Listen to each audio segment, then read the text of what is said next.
Feels he and his wife Kate have been completely honest with their children about the cancer battles she and the king have faced. In a candid interview in Brazil, the prince also opened up about the challenges of parenting. The camera caught everything. Catherine's face went pale, her hands shaking as she read the doctor's report about Prince Louis. What they found left the entire palace in absolute shock. For months they'd hidden the truth, but now the secret was out. The diagnosis, nobody saw it coming. Royal experts are calling it the most devastating announcement in decades. What's really happening to the 6-year-old prince behind closed doors? People often ask me why I'm so interested in the mental health of children and young people. And the answer is quite simple. Because I think that every child should have the best possible start in life. When I was growing up, I was very lucky. My family was the most important thing to me.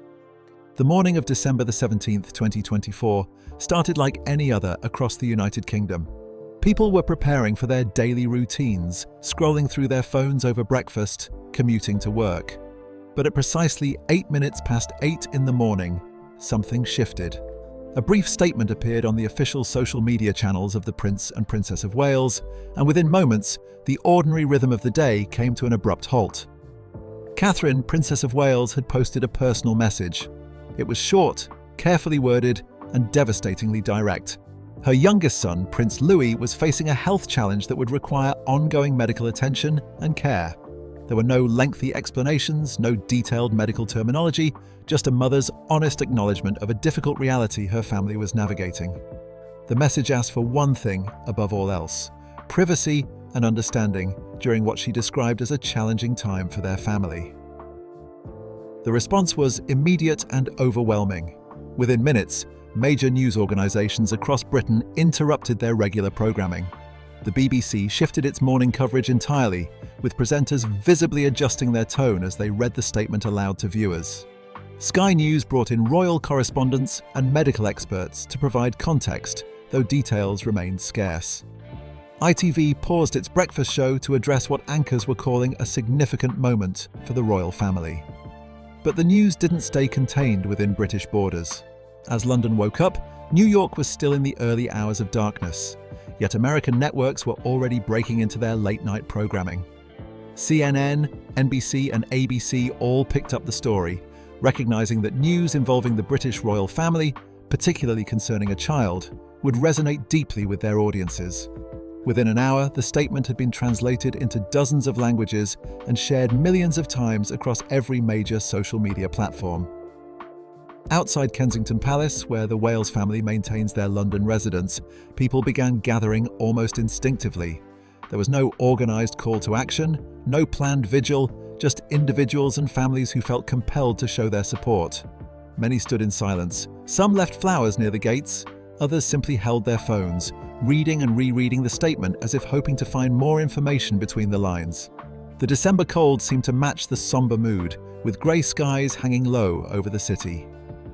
What struck many observers was the careful balance Catherine had managed in her words.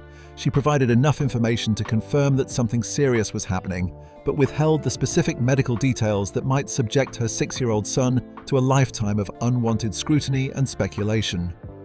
This wasn't a press release crafted by palace communications staff using formal, distant language. The tone felt personal, direct, unmistakably that of a mother speaking about her child. Royal commentators noted that this approach marked a departure from traditional palace communications, which historically favoured vague statements and maintained strict separation between personal and public matters. Social media erupted with responses from around the world. The hashtag related to Prince Louis began trending globally within 30 minutes of the announcement. Messages of support flooded in from political leaders, celebrities, and millions of ordinary people who felt a connection to the young prince they had watched grow up through carefully released photographs and public appearances. Many parents shared their own experiences with childhood health challenges, creating an unexpected wave of solidarity that crossed social and economic boundaries.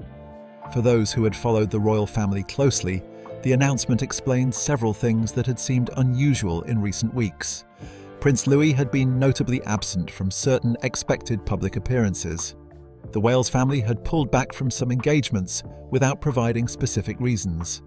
There had been an air of something unspoken hovering around the family's recent activities, though few could have guessed the true reason behind these changes.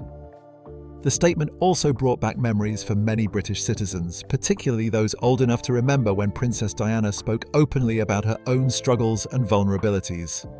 Diana had famously broken with royal protocol by discussing her personal challenges publicly, humanizing the monarchy in ways that both helped and complicated the institution. Now, decades later, Catherine seemed to be walking a similar line, choosing honesty over silence, but doing so with careful boundaries firmly in place. In newsrooms across London, journalists and editors faced difficult decisions about how to cover the story. The statement had been clear in its request for privacy, yet the public interest was undeniable. Major publications agreed to respect certain boundaries, avoiding speculation about specific diagnoses or prognoses. However, the story itself was too significant to ignore. Medical experts were brought in to discuss general pediatric health issues without diagnosing from a distance. Royal historians provided context about how the monarchy had handled family health crises in the past. By mid-morning, Downing Street had issued a brief statement expressing the Prime Minister's support for the Wales family. Opposition leaders echoed similar sentiments, with political differences set aside in a rare moment of unified concern. Religious leaders from various faiths offered prayers and well wishes. The Archbishop of Canterbury released a statement encouraging the nation to respect the family's privacy while keeping them in their thoughts. The international reaction revealed just how much the British royal family, despite its traditional role, had become a global institution in the modern age. In Commonwealth nations like Canada, Australia, and New Zealand, the news dominated morning broadcasts. European royal families, many of whom had personal relationships with William and Catherine, sent private messages of support. Even in countries without monarchies, the story resonated because it touched on something universal: the fear and uncertainty parents feel when their child faces health challenges. What made the moment particularly poignant was the timing. The holiday season was approaching, traditionally a time when the royal family increased its public visibility with seasonal appearances and celebrations. The announcement cast a shadow over what should have been a festive period, replacing anticipation with concern. Many wondered how the family would navigate the coming weeks, balancing their public duties with the very private challenge they were now facing. As the morning progressed, the initial shock began settling into a deeper, more complex emotional response across the nation. This wasn't a scandal or a political crisis that people could debate or take sides on. It was a family dealing with a health issue involving a child, something that transcended opinions about the monarchy itself. Even those who questioned the relevance of the royal institution in modern Britain found themselves feeling sympathy for a mother and father worried about their son. The palace gates remained closed. Security maintained its careful watch, but something had fundamentally shifted in the relationship between this particular royal family and the public. Catherine's words had created a moment of genuine connection, stripping away the ceremonial distance that usually defines royal life. For a few hours on that December morning, titles and traditions mattered less than the shared human experience of loving and protecting a child facing uncertain times ahead. The signs had been there for weeks, perhaps even months, though nobody outside the immediate family had noticed them at first. Looking back, those close to the Wales household would later recall small moments that seemed insignificant at the time, but took on new meaning once the announcement was made public. It's the nature of hindsight to connect dots that appeared random when they were happening in real time. September had been typical for the Wales family. The children returned to school after the summer holidays, settling back into their routines at Lambrook School in Berkshire. Prince Louis, who had just turned 6 in April, had seemed his usual energetic self during the public appearances over the summer. Photos from family outings showed a cheerful boy, often caught mid-laugh or pulling faces at the camera in that unself-conscious way young children do. There was no visible indication that anything was amiss. But inside the private spaces of their home, Catherine had begun noticing subtle changes in her youngest child. These weren't dramatic shifts that would alarm anyone immediately. Rather, they were the kind of small alterations that only a parent who spends significant time with their child would pick up on. Louis was tiring more easily than before. Playtime that once stretched for hours now ended earlier, with him choosing to sit and rest rather than continuing to run around with his siblings. His usual boundless energy seemed to be dimming, like a light gradually losing its brightness. At first, Catherine did what most parents do when faced with such observations. She rationalized them. Children go through phases. Growth spurts can be exhausting. The adjustment back to school schedules after lazy summer days often leaves kids feeling drained. She mentioned it casually to William during their evening conversations, not with alarm but with the kind of mental note parents make when something feels slightly off. William, equally attentive to their children, had noticed Louis leaning against him more often, seeking physical support in ways that seemed new. By early October, these small observations had accumulated into something harder to dismiss. During a family dinner one evening, Louis rested his head against his father's arm and stayed that way for an unusually long time. It wasn't a dramatic moment, nothing that would concern anyone watching from the outside, but both parents exchanged a glance that carried unspoken weight. That look between them said what neither wanted to voice aloud. Something wasn't quite right. The decision to seek medical advice was made quietly and without fanfare. This is where being members of the royal family creates complications that ordinary families don't face. A typical parent might simply ring their general practitioner and schedule an appointment without much thought. For the Wales family, any medical consultation requires careful coordination. Security considerations, privacy concerns, and the ever-present risk of information leaking to the media all factor into even the most routine healthcare decisions. An appointment was arranged in London with a paediatric specialist, someone trusted and discreet. The visit was scheduled in a way that avoided drawing attention. No obvious security presence that might alert photographers. No changes to the public schedule that might raise questions among royal watchers who track such things obsessively.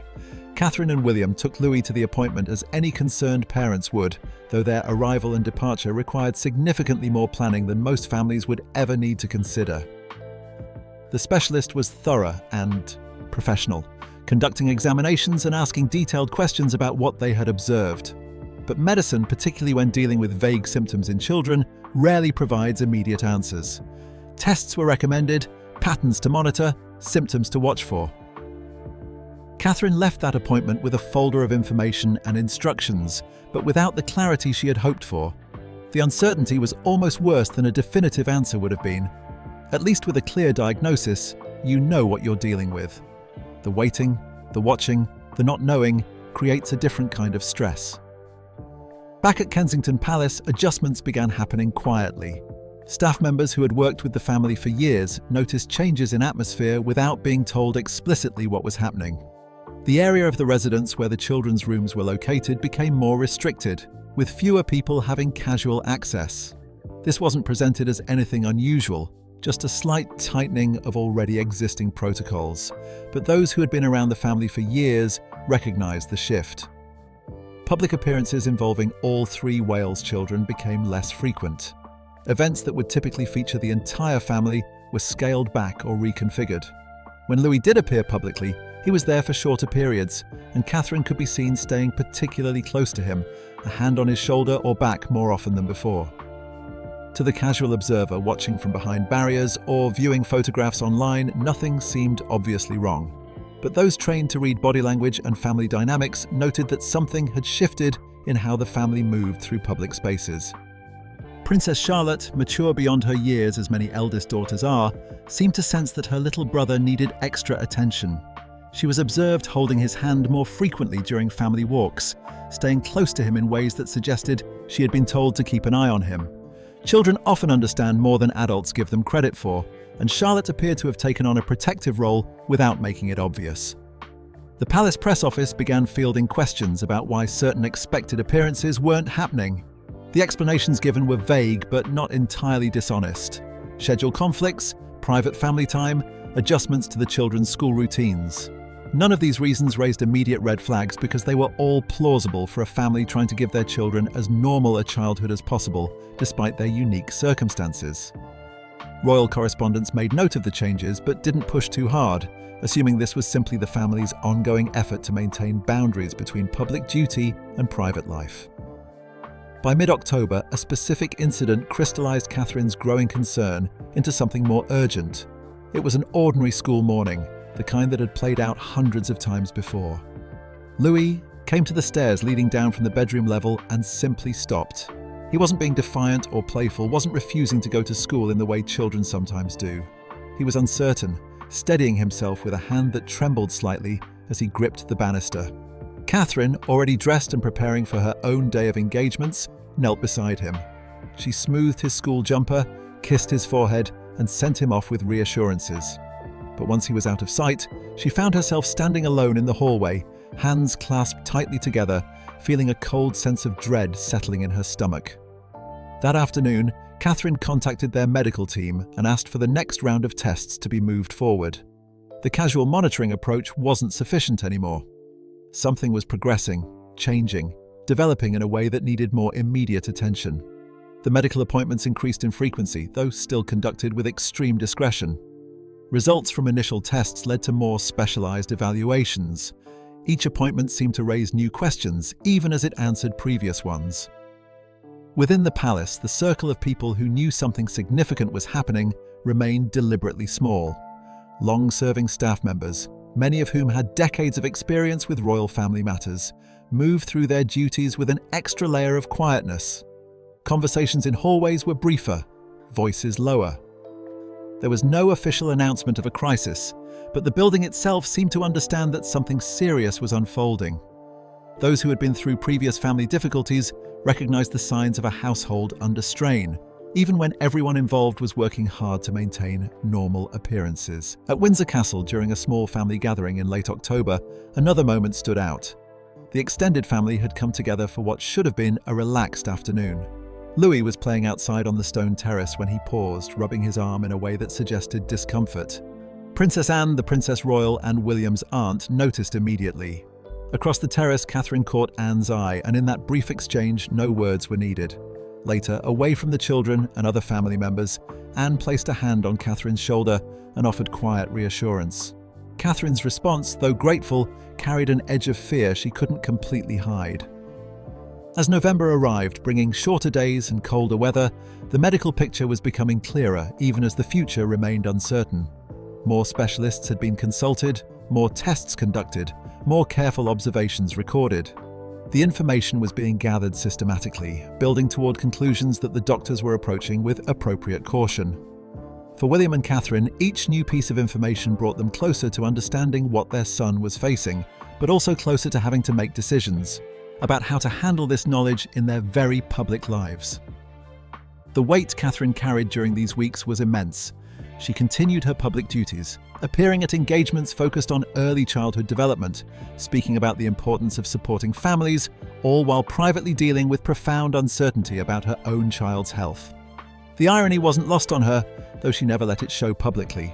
Every smile for cameras, every handshake and conversation with strangers, every speech about children's well-being was delivered while her mind remained partially focused on what was happening at home.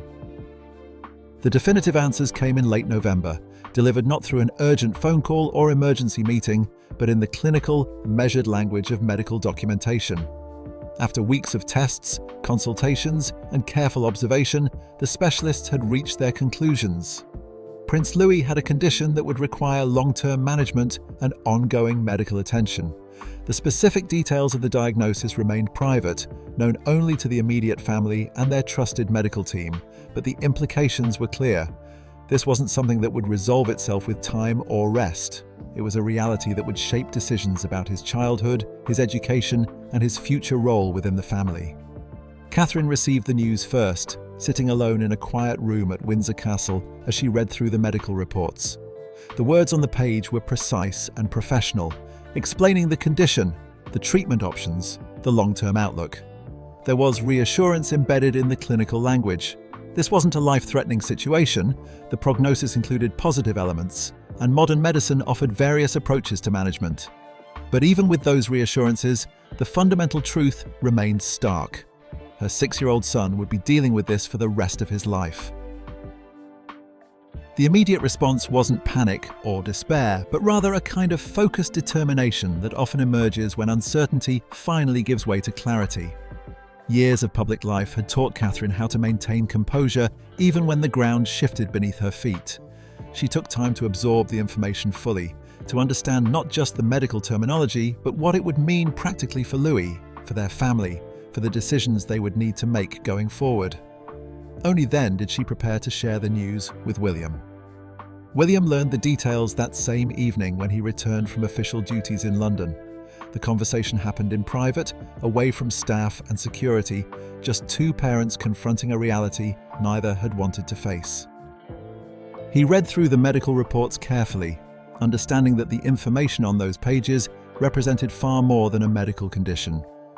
It meant navigating public curiosity, managing media speculation, protecting their son's privacy while fulfilling their roles as public figures. The dual nature of their lives, always present but usually manageable, suddenly felt like competing forces pulling in opposite directions. The discussion between them that evening covered practical matters: who needed to be told and how, when to inform the children and in what way, how to balance the medical needs with Lewis's desire for a normal childhood, what this meant for upcoming public events and holiday plans. But beneath those practical considerations ran a deeper current of parental fear and love, the universal experience of wanting to protect your child from difficulties you cannot simply wish away. Within 24 hours, a carefully selected group of people were informed. This wasn't about rank or protocol, but about trust and necessity. King Charles was told during a private conversation, his response reflecting both his concern as a grandfather and his experience as someone who had navigated numerous family crises under public scrutiny. He offered support without overwhelming them with advice, understanding that William and Catherine needed space to make their own decisions about how to handle this. Princess Anne was brought into confidence next, her practical nature and fierce protectiveness of family making her a valued source of support. She spoke plainly about the challenges ahead, but also reminded Catherine that children often adapt to circumstances far better than adults expect them to. Her confidence wasn't dismissive of the difficulties, but it provided a counterweight to the worry that threatened to become overwhelming. Camilla, the Queen Consort, was informed separately by Charles. Her message to Catherine was brief but genuine, offering support without the weight of formal royal concern. It was one mother reaching out to another, acknowledging the situation without trying to fix it or minimize it. The palace machinery began moving with quiet efficiency. Key staff members were briefed on a need-to-know basis.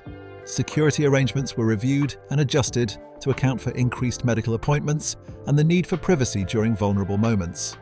The communications team, small and trusted, began the delicate work of considering how and when this information might need to be shared publicly. It was during one of these early strategy meetings that the central tension became clear. On one side stood the argument for transparency, getting ahead of speculation, controlling the narrative, showing the human side of the royal family. Medical privacy was important, but so was managing public perception and preventing the kind of wild speculation that could be more harmful than the truth. Several senior advisors pushed for an announcement relatively soon, carefully worded but clear enough to explain any changes in the family's schedule and appearance. The opposing view favoured maintaining privacy for as long as possible. Louis was a child, entitled to medical confidentiality like any other patient. The family had no obligation to share his personal health information with the public. Once that information was out, it could never be taken back. Every future appearance, every photograph, every milestone in his life would be viewed through the lens of his diagnosis. Let him have a childhood unburdened by public knowledge of his condition for as long as that was possible. Catherine listened to these arguments but found herself resistant to both extremes. Complete transparency felt like an invasion of her son's privacy, turning his medical condition into public property. But complete silence felt increasingly untenable, particularly as the strain of maintaining that silence was affecting the entire family. She needed time to think, to discuss options with William, to find an approach that felt right rather than simply strategic. The pressure to make a decision intensified in the final days of November when a security breach, small but significant, occurred. It wasn't a dramatic leak or intentional betrayal, but rather the kind of slip that happens in complex systems where information passes through multiple hands. A coded reference in hospital records, meant to protect identity while ensuring proper care coordination, was seen by someone who recognized what the code meant. No detailed medical information was compromised, but the fact that Prince Louis was undergoing ongoing medical evaluation had been observed by someone outside the immediate circle of trust. The incident was discovered quickly and measures were taken to ensure it went no further, but the damage was done in a sense. The vulnerability of their privacy had been exposed. If one person could piece together fragments of information, others might as well. The palace security team reviewed all protocols, traced exactly how the observation had occurred, and implemented additional safeguards. But everyone involved understood that in the modern world, with digital records and interconnected systems, perfect secrecy was increasingly difficult to maintain. Then came the moment that transformed the situation from manageable concern to immediate crisis. A tabloid newspaper known for its aggressive royal coverage reached out to the palace press office with what they called a routine inquiry. The phrasing was polite, almost innocuous, but the implication was clear. They had heard rumours about the youngest Wales child's health and wanted to give the palace an opportunity to comment before they pursued the story further. It was the journalistic equivalent of a warning shot, a signal that information was circulating and a decision point was approaching. The email arrived late in the afternoon on a grey December day. By the time it reached William and Catherine, it had already been reviewed by the communications team, discussed by senior advisors, and flagged as requiring immediate attention from the principals themselves. The couple read it together, understanding immediately what it represented. The choice they had been weighing theoretically was now concrete and urgent. Respond with some form of statement or decline to comment and watch as speculation fills the void. That evening, after the children were in bed, William and Catherine sat in one of the private sitting rooms at Kensington Palace. The windows looked out over gardens shrouded in winter darkness. Inside, the room was warm, but the atmosphere was heavy with the weight of decisions that couldn't be postponed any longer. They talked through options, considered consequences, and ultimately came back to the same fundamental question. What was best for Louis, not just in this moment, but for years to come? The competing pressures were intense. Medical privacy protected him now, but might not be sustainable. Public disclosure would end the uncertainty but expose him to scrutiny. Partial information might satisfy immediate curiosity, but could lead to worse speculation than the truth. Every option carried risks. Every choice involved trade-offs. There was no perfect answer, only the necessity of making a decision that they could defend to their son when he was old enough to understand what they had chosen on his behalf.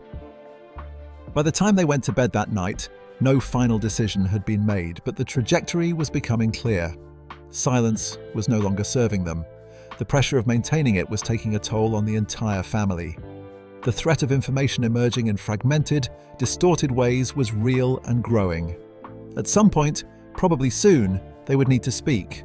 The only remaining questions were what to say, when to say it, and how to frame a deeply personal medical matter in a way that satisfied public interest without sacrificing their son's dignity and privacy. The decision crystallized on a cold December morning when frost covered the grounds of Windsor Castle in a delicate white layer.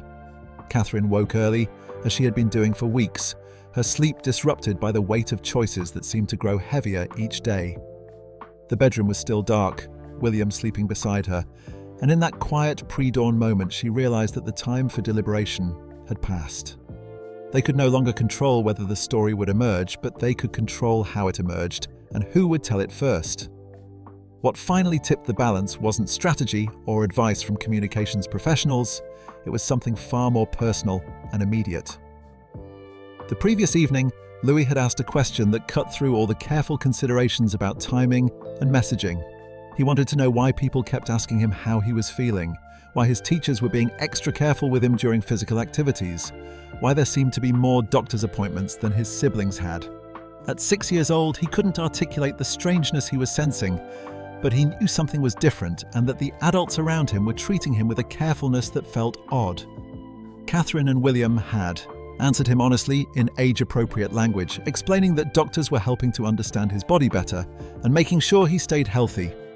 Louis had accepted this with the resilience children often show, more interested in whether he could still play football with his friends than in the medical details. But the conversation stayed with Catherine through the night. Her son was already living with the reality of his condition. The only question was whether strangers would define that reality for him, through rumours and speculation, or whether his own family would frame it with truth and dignity. By 7 in the morning, Catherine was dressed and sitting at the small desk in her private study. Several drafted statements lay before her, prepared by the palace communications team over the past few days. Each was carefully worded, balancing disclosure with privacy, acknowledging the situation without providing fuel for intrusive speculation. But as she read through them again, they felt too polished, too distant. These were statements crafted to manage a public relations challenge, not a mother's words about her child. She pushed the drafts aside and took out a piece of paper.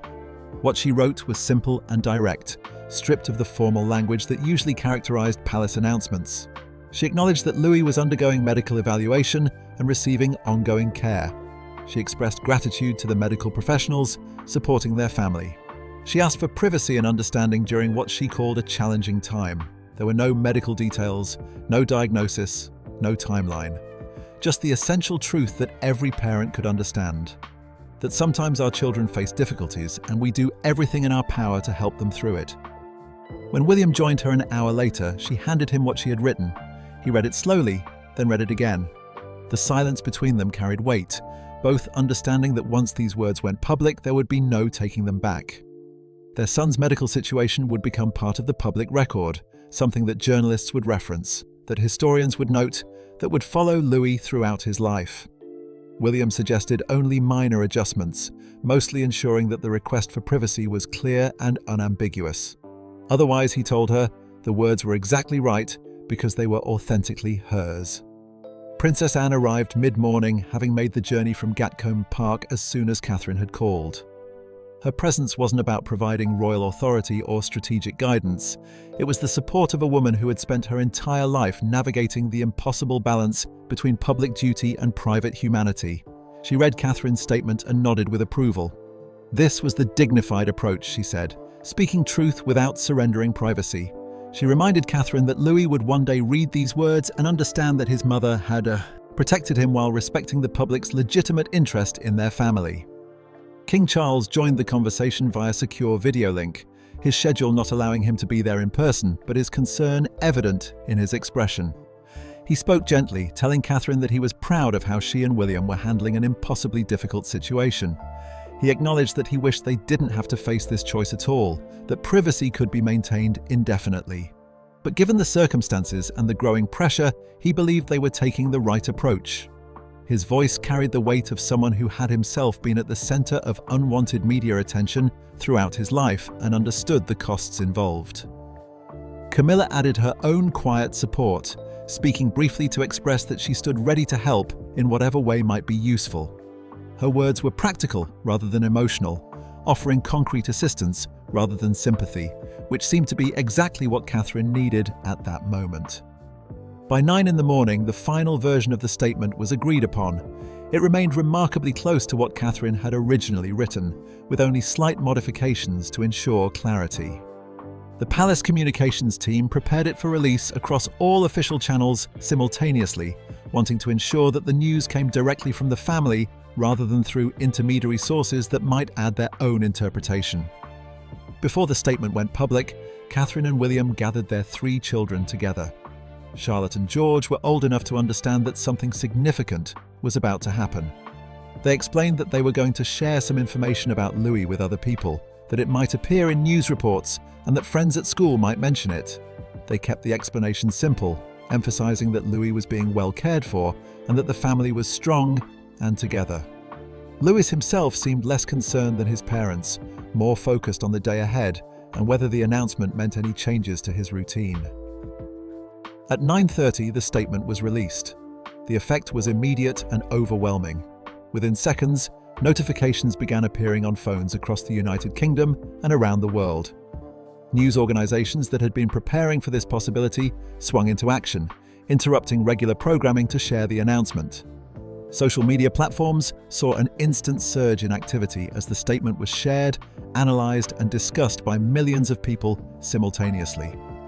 Inside Windsor Castle, the family deliberately stayed away from screens and news coverage.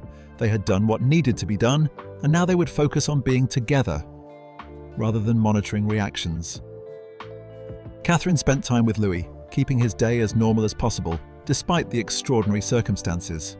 They read books together, worked on a puzzle, talked about ordinary things that had nothing to do with medical conditions or public statements. William handled the necessary follow-up communications, speaking briefly with senior staff to ensure that everyone was prepared for the increased attention that would inevitably follow. Security arrangements were reviewed one final time. Plans for the coming days were adjusted to account for the likelihood of increased media presence around any location the family might visit. The public reaction, as it filtered back through official channels, was overwhelmingly supportive. Messages poured in from around the world, from political leaders and ordinary families alike. The tone was one of sympathy and respect, with most people and organizations honoring the family's request for privacy. There were exceptions: tabloids that pushed for more details and commentators who speculated beyond what was appropriate. But the general response was one of understanding. What struck many observers was how the announcement changed the public perception of the Wales family. For years, William and Catherine had been seen as the polished, picture-perfect couple, their family life appearing enviably smooth and well-managed. This statement stripped away that veneer, not dramatically but honestly, revealing that they faced challenges and uncertainties like any other parents. The vulnerability was carefully controlled, maintaining appropriate boundaries while acknowledging a human reality that connected them to millions of families dealing with their own medical concerns. As evening fell on that December day, the initial media frenzy began to settle into more measured coverage. The statement had been made, the immediate questions addressed to the extent they would be, and attention would now gradually shift to other matters. Inside Windsor, Catherine stood at the window of Louis's bedroom, watching him sleep peacefully, seemingly unbothered by the fact that millions of people now knew something personal about his health. William came to stand beside her, his hand finding hers in the darkness. They didn't need to speak.